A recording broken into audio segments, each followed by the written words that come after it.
All right, I'm ready to dive in. Where do we start? Well, we always like to start at the beginning. Makes sense to me. So we're going to start with the song Love, Love, good place to start. which paints, such a beautiful, Yeah. almost idyllic picture Okay. of a man Okay. deeply in love with his wife. All right, so classic love song territory. Right. Classic love song. Yeah. Filled with gratitude, simple joys, Mm-hmm. a real sense of peace. Yeah, I'm seeing it. Just pure, simple love. Exactly. But knowing these deep dives, I bet it doesn't stay that way for long. You know us too well. There's always a twist. Because things do take a dark turn, Of course. and they do it fast. Uh-oh. So the next song on the list, Your Future Self. Your future self. Okay. This one introduces a haunting new element. Ooh, I like where this is going. Haunting. Lay it on me. A tormented future self, okay, All right. trying to warn his past self about a terrible fate. Whoa, okay. So like a time travel thing or... Well, it's not really clear. All right, mysterious. I like it. But yeah, like a warning from the future. Right, got it. So we're introduced to the idea of a shadow self. Shadow self, okay. It's Interesting. a darker version of the man we saw in Love. Yeah. So like two sides of the same coin. Exactly. He's aware of the pain that's coming Mm. and desperately trying to prevent it. Oh, so there's hope, maybe? Yeah. But there's also this sense of inevitability. Ah, I see. Like he knows he can't escape his destiny. Yeah, like he knows he can't change what's already been set in motion. Yeah, that's heavy stuff. Cosmic Jester doesn't mess around. No, he does not. And that brings us to I'll See You Tomorrow. Okay, what's next? What's the terrible fate? Oh, it's a tragedy, Yeah. like epic proportions. Oh boy, I can't wait to hear this. So the repeated promise, you're going to see it over and over again, I'll see you tomorrow. I'll see you tomorrow. Okay, yeah, got it. Throughout the whole song, it's like a refrain. Right. Setting the scene. Yeah. Takes on a whole new meaning when we reach that final line. Okay, here we go. See you today. Oh, wow. See you today. He took his own life. Oh, he didn't.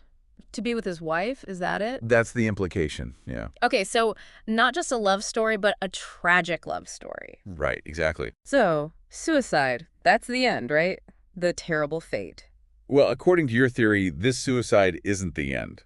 Wait, hold on. It's not. What do you mean? This is where things get really interesting. I am all ears. You propose that the suicide launches the protagonist into a cycle of death and rebirth. Whoa. Hold up. Death and rebirth. Like reincarnation. Yeah, but across different universes. Okay, we're not in Kansas anymore. This is some next level stuff. Multiverse, huh? Multiverse. And the next song on the list, the Ouroboros, kind of illustrates this. The Ouroboros. Now, I'm not an expert on ancient symbols or anything. Well, the Ouroboros is a snake eating its own tail. Right. And it's this ancient symbol Okay. of cyclical eternity. I kind of see where you're going with this. Right. The snake eating its tail, like a never-ending cycle. Exactly. And that's what our protagonist is experiencing. So he's trapped. An endless loop of loss and rebirth. Like a purgatory. Yeah, tormenting purgatory. Where he's reliving this grief. Over and over. Across countless realities. Man, that's brutal. No wonder he's so angry. And that brings us to... Why God? My God. Yeah, I'd be asking that question too if I were him. This song explodes. Like Yeah. raw, unfiltered rage. Yeah. The man who once thanked God for his blessings Mhm. is Yeah. now cursing him, Makes sense. I mean, the guy's been through a lot. blaming him for the pain he's enduring. So we've gone from love and gratitude to pure resentment. It's a complete inversion. Yeah, but I think it's more than just resentment. There's a sense of betrayal there. Like he feels tricked by a higher power. Yeah, the love that defined him Mm-hmm. has been twisted into this burning desire for vengeance, Against the force he believes is responsible. for his suffering. This is getting pretty intense. Oh, and it's about to get even more intense. Buckle up. Because in the next song, War of Love, Oh, War of Love. That sounds ominous. yeah, he's not just angry anymore. What's he doing? He's declaring war War on who? On what? on the very concept of a universe Whoa, hold on. On the universe itself. that would separate him from his love. Okay, so this isn't just a personal vendetta anymore. We're talking cosmic level rebellion. Oh yeah, he's ready to storm the gates of heaven, Wow. Storm the gates of heaven. That's a pretty powerful image. sacrifice entire worlds to be with her again. This is some serious dedication. Or maybe obsession is a better word. Maybe both.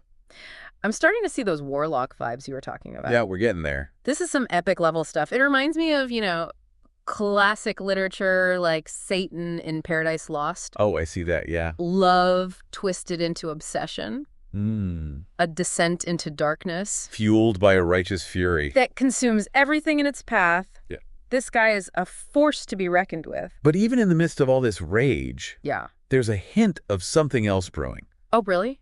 Like what? A suggestion that maybe, Yeah. just maybe, Yeah. there's a force out there Okay. trying to reach him, Interesting. Trying to reach him how? guide him. Guide him. Towards what? Redemption. Something else.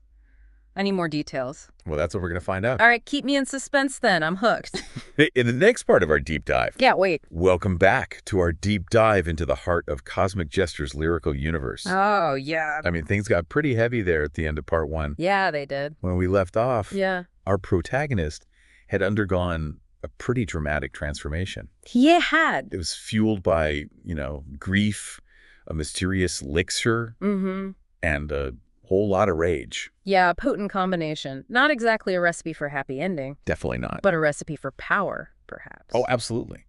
He's officially embraced his warlock status. Warlock status achieved. And now we're about to see what that truly means. Okay, the gloves are off. Let's see what this warlock can do. Yeah. It's a turning point in the story, right? It is. We've moved from, the raw emotional turmoil of loss and despair Yeah. to this realm of almost limitless power. And the question now is, how will that power manifest? Exactly. Will he become a force for good, for evil, or something in between, or even beyond those categories? Those are all very good questions. Yeah, it's the classic dilemma, isn't it? Power corrupts and all that jazz. But with Cosmic Jester, you never know. Never. But if it was me, Barry, is any indication. It was me, Barry. Now that's a title that doesn't give much away. What's that all about? Oh, this one is interesting. It seems like our warlock Mm-hmm. is starting by having a bit of fun with his newfound abilities. Fun. Okay. How so? Changing TV shows, messing with people's appearances. Wait, really? Like, just for kicks? It's almost like a child who's discovered he can control his own dreams. Okay, I see. Testing the boundaries of his power. Exactly. But like with reality itself. Yeah. Yeah, that's kind of terrifying when you think about it. It is. There's a definite sense of playfulness Mm-hmm. in those early displays of power. Right. But even in those, seemingly harmless acts, there's a chilling undercurrent. Oh, for sure. Because there's this line, and it says, right after I speak, whatever I want always will be, always was, and is right now. Yeah. Which is a lot to unpack, actually, It is. because it reveals the true extent of his control. He's not just messing with the present. Right. He's rewriting the past and dictating the future. That's some serious power. Godlike, almost. Godlike abilities. And we all know what happens when mortals start messing with godlike powers. But it seems like those abilities Yeah. quickly escalate beyond playful pranks. Uh-oh. Here we go. So, from my box, we are suddenly dealing with interdimensional travel. Whoa, hold on. Interdimensional travel, like hopping between universes. Yeah, the production of entire universes. Okay, this is escalating quickly. From TV pranks to destroying universes. That's a pretty big leap. What's driving this sudden shift? Well, that's the thing, right? We still have that, that driving force behind all of this. The lost love. The love. Yeah. The loss. So he's using these powers to try to find her. Or to get revenge on whoever took her. Or both. It's really not clear. Oh, Cosmic Jester loves to keep us guessing. But one thing's for sure. The stakes just got a whole lot higher. Oh, they did. We have, from my box, the Looks title. at my box. It becomes kind of a metaphor Okay. for Pandora's box. Pandora's box. The box of all evil. Yes. Of possibilities. Okay, so he's unleashing chaos on a cosmic scale. Yeah, he can travel between dimensions. Unleash chaos on a cosmic scale. So basically, he's a walking, talking apocalypse at this point. What hope does anyone have against that kind of power? I mean, who knows? We have the line in this song. Okay. You're all fucked. You're all fucked. Well, that pretty much sums it up, doesn't it? No one is safe. Right. It's a declaration of war, not just against a specific deity, Right. but against the very structure of existence itself. Like, Right. he's reached a point where the rules of reality no longer apply. No longer applies. He's become a force of nature. Yeah, he's a force. We have this love Mm-hmm. so powerful that it threatens to unravel the fabric of existence. Talk about a toxic relationship. This is Love Gone Cosmic Horror. I'm almost afraid to ask, what's next? Well, next we have In the Loop. In the loop. Okay. That sounds like a resolution of some sort. Maybe he's coming to his senses, finding some peace. Well, the title suggests a resolution, Yeah, maybe he's finally breaking free from this cycle of pain. a potential breaking free. Or maybe he's just ending everyone else's loop with this guy you never know. Right, exactly. He talks about longing for sleep, for an end to his torment. Yeah, I get that.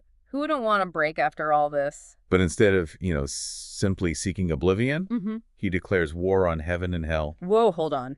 Heaven and hell. This guy's going all out. Is there anyone he's not declaring war on? God and Satan. So no one is safe. Got it. What's he trying to prove? Is he trying to destroy everything that represents his pain? He's not just breaking the loop, he's shattering it, taking down everything and everyone.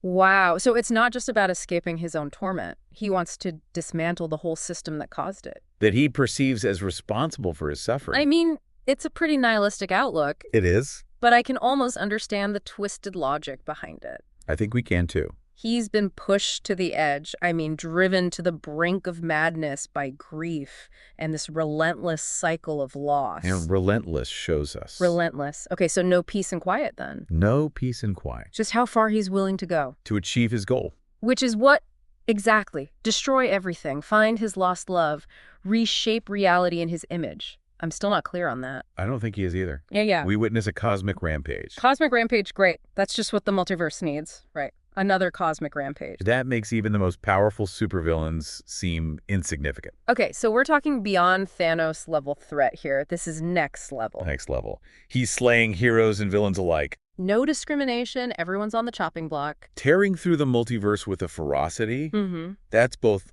awe-inspiring Yeah, I bet. Witnessing the birth of a god is probably pretty awe-inspiring. and terrifying. Yeah, I was going to say, probably mostly terrifying. But amidst all this carnage, there's a glimmer of something different, right? Yes, it's a far cry from the loving husband we saw in the first song. Yeah, from love to relentless fury. Quite the character arc. But is it a complete transformation? That's a good question. Is there any humanity left in this cosmic storm? Or is there a sliver of that original love still driving him, albeit twisted and distorted? Is he seeking revenge, F, for our love, or is it just pure rage at this point? Has he completely lost sight of his original goal, or has the goal itself become twisted beyond recognition? Beyond recognition. I mean, we have I am Abaddon. I am Abaddon. In this song, he seems to fully embrace his monstrous new identity. Yes, he does. Yeah. Reveling in the chaos and destruction. That he's unleashing. So has he become the very thing he was fighting against? It's very possible. There's this chilling detachment in the way he describes his actions. Okay, so this isn't even passionate rage anymore. It's cold, calculated destruction. He boasts about tormenting iconic figures, like Batman. Even Batman. Wow, this guy has no limits. And the Joker, taking sadistic pleasure in their suffering. So he's gone full supervillain. No moral compass whatsoever. Right. It's a disturbing glimpse into the depths of darkness he's now capable of. But then there's that twist, right? The sudden shift you mentioned before. Yes.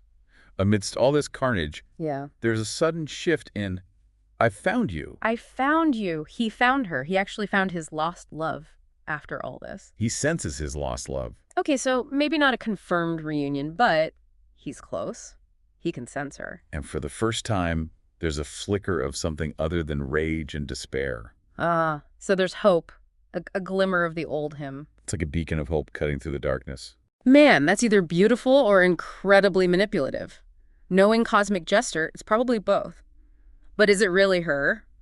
Or is this some kind of trick? A phantom of his own creation? Right. Is it genuine hope or a cruel illusion? It wouldn't be a Cosmic Jester story without a healthy dose of ambiguity, would it? He loves to mess with our expectations, keep us guessing. Has he truly found his love? Or is this another trick of fate? A phantom designed to lure him further into despair. It's the classic dilemma, isn't it? Hope versus despair, love versus obsession. And the answer, it seems, Yeah. is a chilling blend of both. Oh, here we go. Things are about to get messy. We have a love note by your pillow. A love note by your pillow. Okay, that sounds almost sweet, romantic even. Reveals a reunion. Okay. That's more like a possession. Not so sweet then.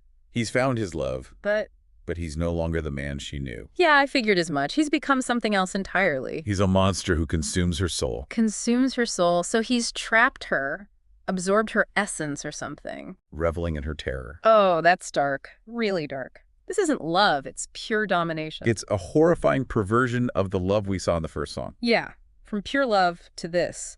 It's a tragic fall from grace. And the repeated phrase, Mm-hmm. "You're mine." You're mine. Yeah, that's not romantic. That's possessive, controlling. He's not interested in her free will. She's just an object to him now, a possession. Underlines the possessive, controlling nature It's scary how love can twist into something so dark. of his love. He's not seeking a reunion based on mutual affection. No, it's all about control. He's demanding ownership. Her free will is irrelevant. And this is where your theory Yeah. about the Detective Temptation songs comes in. Detective Temptations. Okay. Yeah. Lay it on me. What's the theory? You suggest that these 5 songs Mm-hmm. represent the dreams Okay. and nightmares Dreams and nightmares. So he's messing with her mind now. that he is weaving This is getting seriously messed up. for his captive love. So he's not just holding her prisoner physically. Right. He's trying to reshape her mind, her memories, make her love the monster he's become. Trying to manipulate her into accepting him, loving him. It's brainwashing, plain and simple. But through dreams and nightmares, that's a new level of creepy. Despite the monster he's become. And does it work? Does she succumb to his manipulation? I'm almost afraid to find out. That's what we are going to find out. All right, hit me with it. What's the final verdict on this twisted love story? All right. Welcome back to our deep dive Back for more. into Cosmic Jester's musical labyrinth. A labyrinth is right. This is getting pretty complicated. Oh, yeah. We have followed a truly winding path. We have. I mean, from blissful love to soul-crushing loss. It's quite a journey. And ultimately a reality-bending quest. For reunion. For reunion, the question lingering in the air Lingering. is whether our protagonist Mm, achieved a twisted victory or yeah. condemned himself Yeah.